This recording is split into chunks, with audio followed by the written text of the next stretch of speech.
All right, Alexander, let's do an update on what is going on in Ukraine. And I think we should definitely talk about Prigozhin's video that dropped the other day. Quite a provocative, shocking video. What do you think is going on with Prigozhin? There's a lot of theories and analysis. There's a psyop. There's a row between Wagner and the Russian military. Prigozhin is angling for political position. I've got my own theory, and I'll just say that I think that Prigozhin needs to take a little bit of time off. That's my own thinking on this. I also don't think that the Kremlin is going to be very happy with what they saw. It was a very shocking video. And by the way, everyone who wants to find the video, it's on Twitter, it's on Telegram. It is age restricted, by the way. It is age restricted, so just be aware that it's a pretty graphic and shocking video. So what's your take on this? Absolutely, and I think you're completely right. I think the man is under extreme stress, has been for a very, very long time. And that might, by the way, explain his very latest statement, which came out just about a couple of hours ago, literally just before we started this program, in which he's announced that the Wagner force will be leaving Bakhmut on the 10th of May and will be replaced by Russian military, by the regular Russian military. I think this is long overdue. I think these people have been fighting in and around Bakhmut for months. And I mean, they absolutely, as Prigozhin himself says, need time to rest and refit. I mean, he clearly is at the end of his tether. I mean, this extraordinary statement that he made to this Russian journalist outfit, Wargonzo, goes by the name of, was really an extraordinary tirade. I mean, you know, he trashes the Russian military, he trashes its military record. He claims that, you know, the fighting in Syria, the success there was entirely due to the Wagner organization. He says that the victory that took place in Debaltseve wasn't really a victory at all. Angela Merkel might disagree with that, by the way. He says all of these things, and he accuses the Russian military of corruption, and he says it's riddled with traitors, and he says all of these things. And a few days later, we hear that basically he's been told, well, his troops are pulling out. He's making out that it's all because of ammunition shortages and that sort of thing. But we've also got news that a very senior officer of the regular Russian military, General Mizintsev, has now been appointed deputy commander. And I can't help but think also that this is partly an intention is to gradually push Prigozhin out. He is exhausted. He is completely stressed. His men must be extremely tired. By some accounts, over the last month of fighting, they've suffered 1,000 casualties. About 1,000 of their men have been killed or wounded. And so it's time this force was taken out of the battle and replaced by fresh troops. And I think this is a necessary thing and overdue, and it's time that he took a rest.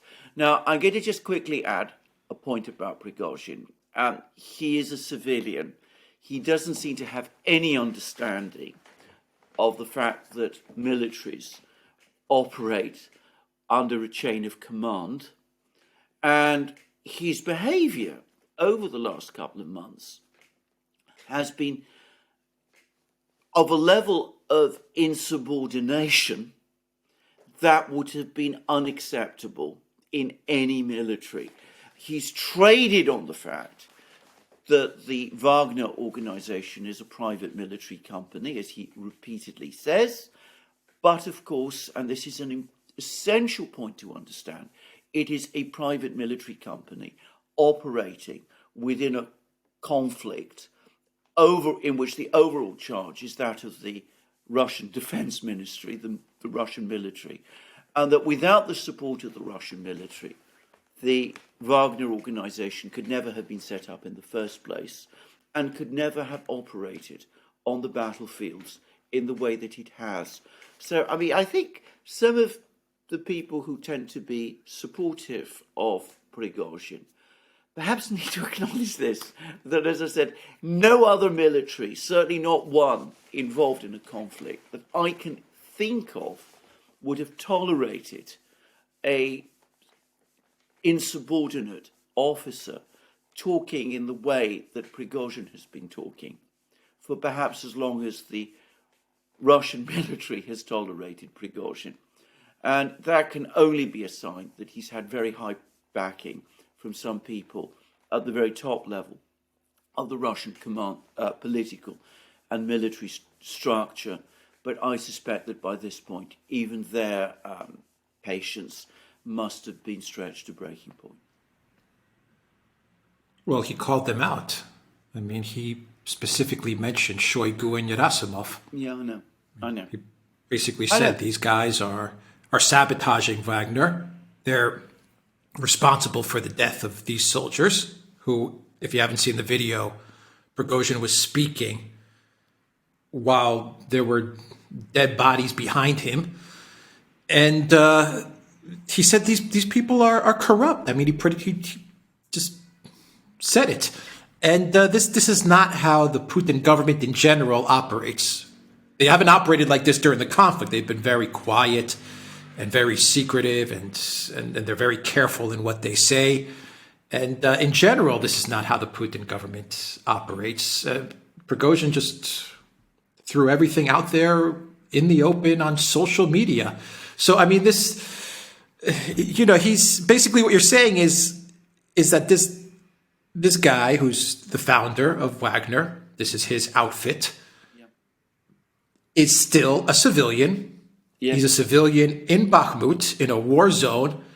And it's probably a place where a civilian, even a billionaire founder of Wagner, should probably not spend too much time in, because, after a while, it obviously is going to affect you.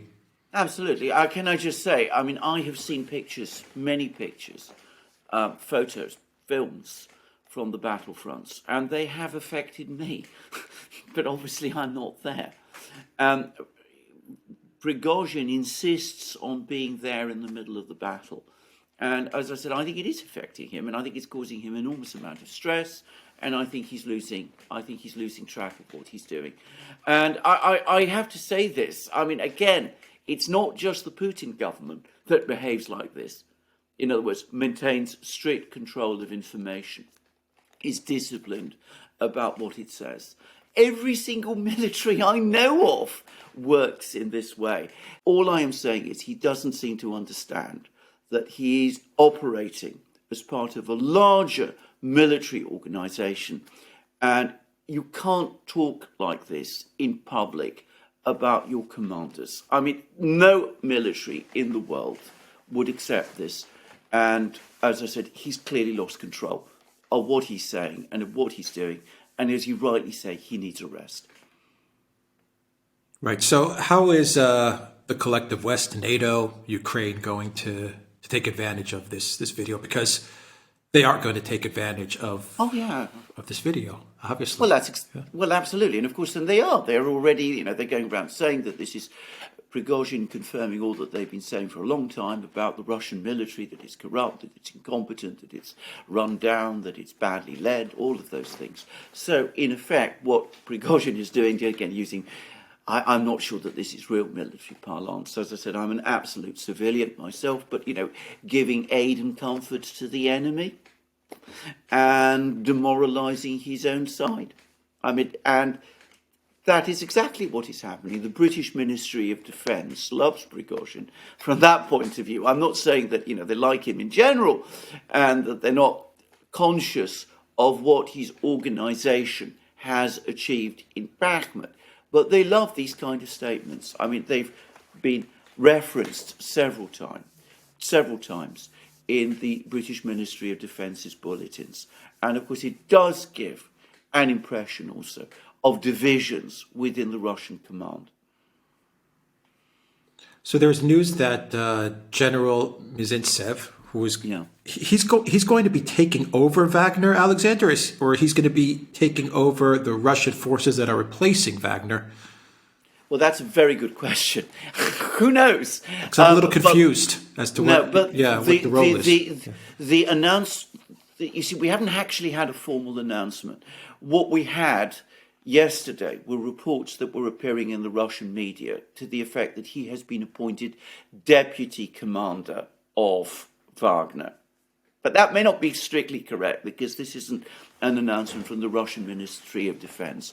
But it does look to me as if somebody took the decision in Moscow that this has gone far enough, and that Prigozhin needs to be taken out of the scene, and a professional military officer needs to be put in charge to restore order and discipline to what is going on, either to Wagner itself, which is not impossible, or perhaps to take a more stable control over the situation in Bakhmut. When I say stable control, I want to stress again, I'm talking only in information terms.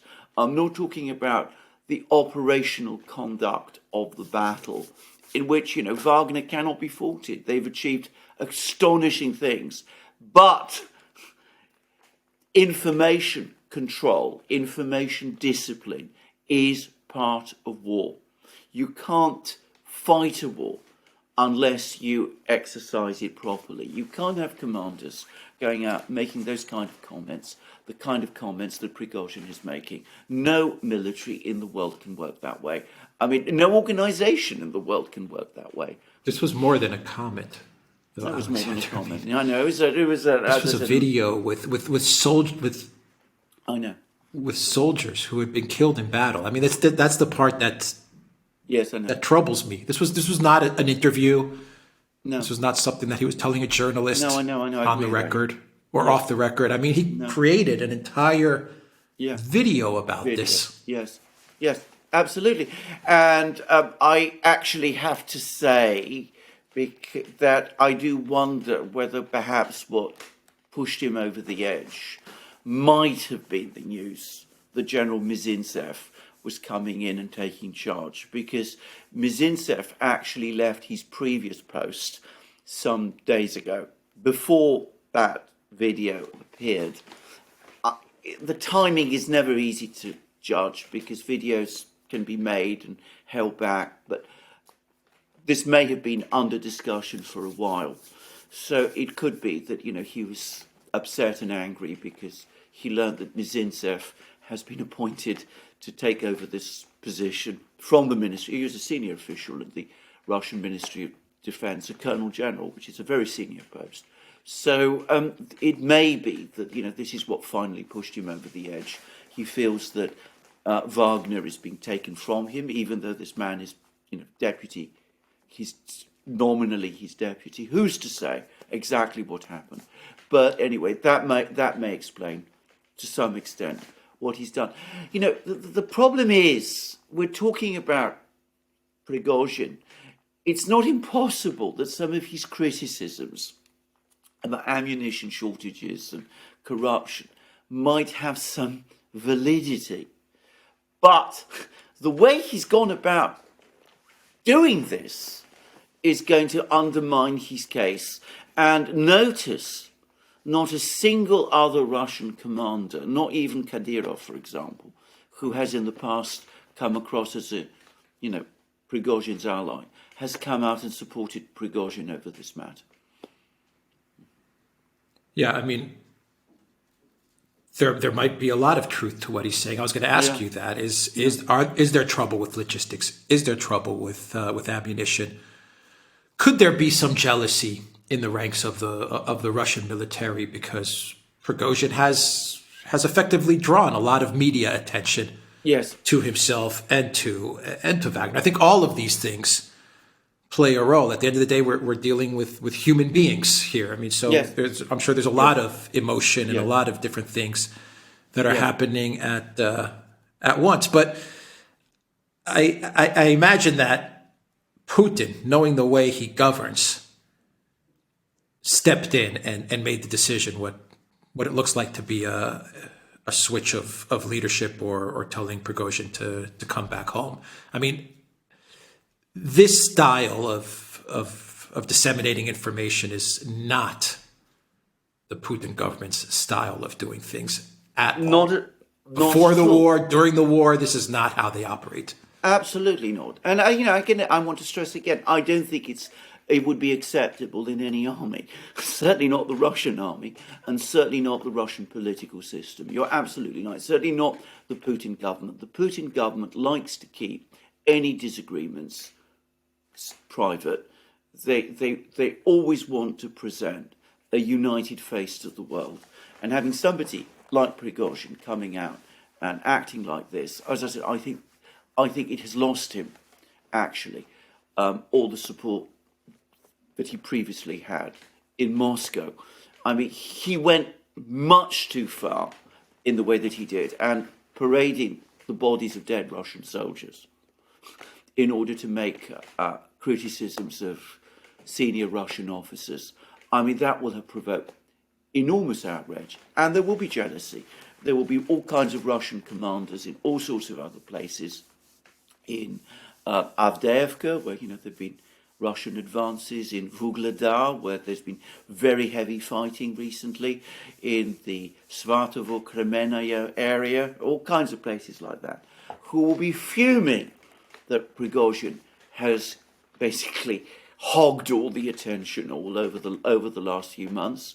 And there will be Russian soldiers and officers and pilots and people like that who operated in Syria who will be very, very angry also that Prigozhin is trying to insinuate that it was entirely the Wagner organization that won the fight there. So, he's made enemies on every side. The man needs a rest. He's obviously exhausted. He's done, if I say this, and I want to stress, despite all of the things I've said up to now, I actually have a lot of understanding for the man, but he needs a rest. He's not a trained soldier.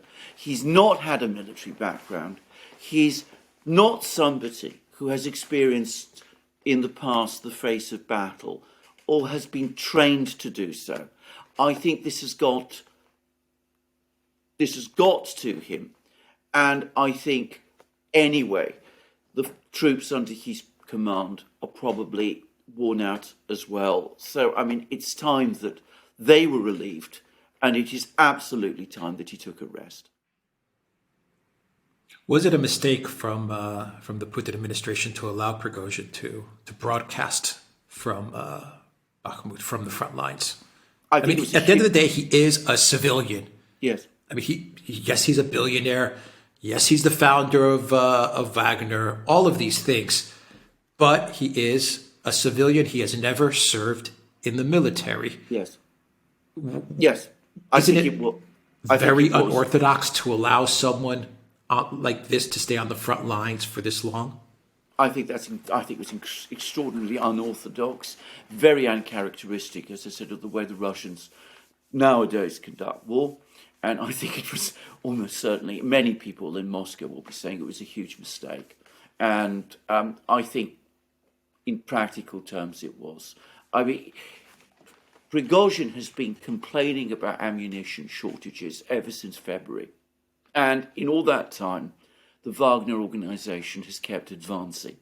So there will be people in Moscow who will be saying, what Prigozhin is doing is he doesn't understand that he has to operate within the chain of command. He considers himself to be outside the chain of command. He obviously feels he's got some kind of impunity to run these kind of campaigns against the people who are ultimately, in practical terms, his superiors and with whom he needs to work in order to be able to successfully conduct operations. And that it was completely wrong and wholly inappropriate to allow a person like that to acquire the kind of role that he did and to run the operation, this media operation from Bakhmut in the way that he has done. Yeah. Okay, so what happens next? Where are we with this? I've read 5% is what the Ukraine military actually controls in Bakhmut. We're talking a couple of kilometers, from what I understand, Yes. some neighborhoods. Yes, But there are reports of the counteroffensive, and one of the directions that people are talking about is Bakhmut. Absolutely. You have Zaporozhye, Kherson, and then, of course, people are talking about even Belgorod in the north, or maybe multiple directions. And the RT interview with an official who claims that there's going to be a direction towards Transnistria as well. So a lot of different possible directions, I guess. I mean, can I say that I am skeptical about this. I mean, advancing in multiple directions all at the same time, dispersing what look to be already overstretched Ukrainian forces. I mean, bear in mind, we're told that Ukraine has built up 12, some people say 13 brigades for this offensive. That's about 50,000 men. 50,000 men are going to be advancing in multiple directions. All right, there's the rest of the Ukrainian army also, which is, say 100, 200,000 men. So let's say 200,000. Let's say even more than that. Is that really enough, given that they have to defend ground as well as advance? Is that really enough to carry out offensives in multiple directions? I think a lot of these stories are being spread to create confusion amongst the Russians about what the Ukrainians intend to do. But I would have thought that, assuming that the people in Kiev who are making these decisions have judgment, which I presume they do, I would have thought that they would want to concentrate their forces in one place and launch a big attack in one place with the limited number of tanks and equipment the West has provided them with. I mean, only about 60 Western tanks there. So, we're not talking about hundreds of Western tanks. Ukraine has perhaps 250 tanks altogether that it's received from the West, but many of these are ex-Soviet model type T-72s. It's only about 60 Leopards and Challenger 2s, 100 Bradleys, 40 Marders. This is not the kind of force that you'd want to disperse across many, many battlefields. The only one that I think, the only possible diversionary move that I think might have some merit to it is the one towards Transnistria, because the Russian force there is very small. Some say only about 1,000 men. Most of them apparently are locally recruited. It's lightly equipped. I would have thought that you wouldn't need many troops to advance into Transnistria, and you could do that quite easily and meet light resistance. But you could only do that also if the Moldovan government agrees, and up to this point they've been reluctant to do that because they don't want to extend the war to their own country. But that's a possible option. For the rest, I think there's an awful lot of talk about attacks in all kinds of directions. I still think the most likely thing is this attack towards in the south, in Zaporozhye region. There's talk that the main axis of the advance will be at a place called Tokmak, which is somewhere to the east of Melitopol, to the west of Melitopol, if I've understood this correctly. But I'm not good with maps. But I would have thought that is where the major attack will come, and that seems to be where most of the Ukrainian troops that are likely to engage in this offensive are concentrated. Now, what has been happening is that, on the one hand, Ukraine has been launching what look like, big reconnaissance operations, costly reconnaissance operations. They launched an attack from Orekhov about a day ago. That was shelled by the Russians and was pushed back. They launched a similar operation in Vuhledar, which also seems to have been pushed back with some losses. They're being described as reconnaissances in force. Meanwhile, the Russians are launching missile and artillery strikes on all kinds of positions. They launched what is increasingly looking like a really big attack on a place called Pavlograd, which is to the rear of the forces in Zaporozhye. There was a major arms dump, apparently, and we've seen pictures of a huge explosion that took place in Pavlograd. And there's talk that a lot of the ammunition and supplies that were there have been destroyed. I presume that's right. And there's also talk that an ammunition train was also caught by the Russians in the open and destroyed as well. And more reports now of the Russian Air Force launching these precision-guided, glided bombs in all kinds of directions, in Kherson region, in all sorts of places, clearly intending to disrupt the offensive before it's launched. But as I said, just to reiterate again, I don't think it's going to be in multiple directions at the same time. I don't think the size of the force is big enough for that. Yeah, and I think the fact that we are seeing the Russian Air Force and these glide bombs is going to make a big difference in the outcome of all of this. Well, it already is, apparently. I mean, the Ukrainians are concerned about this, and their air defense chief, General Ignat, has said that Ukraine doesn't have the means to intercept these glide bombs, which is interesting, by the way, because the Russians claim that they've just intercepted an American glide bomb launched by a Ukrainian aircraft, which suggests that the Russians do have the capability to intercept American glide bombs. You see again, if this report is correct, the difference between the Russian air defense system and the Ukrainian one. Yeah. All right. Anything else that we need to discuss before we wrap up this video? Well, as I said, I'm going to say this about Prigozhin. I'm going to return to Prigozhin briefly again. Even I have started to get tired of this drama with Prigozhin. I mean, every single day now, I get up and I wait to see what latest thing Prigozhin has been saying. So if I've been getting tired of it, I'm not surprised that people in Moscow have. And as you absolutely rightly said, Putin likes to run a tight ship. Prigozhin looks like what we call in Britain, a loose cannon. I've managed people myself in the past. You have as well.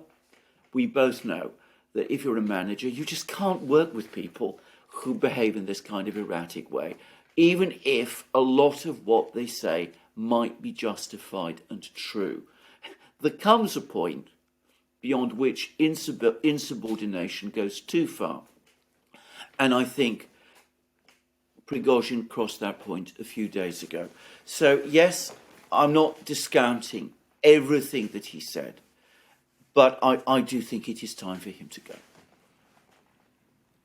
All right, we will leave it there. The Duran.locals.com. We are on Rumble, Rockfin, ODYSEE, BitChute, and Telegram. And go to Duran Shop, 10% off. Use the code. Good day. Take care.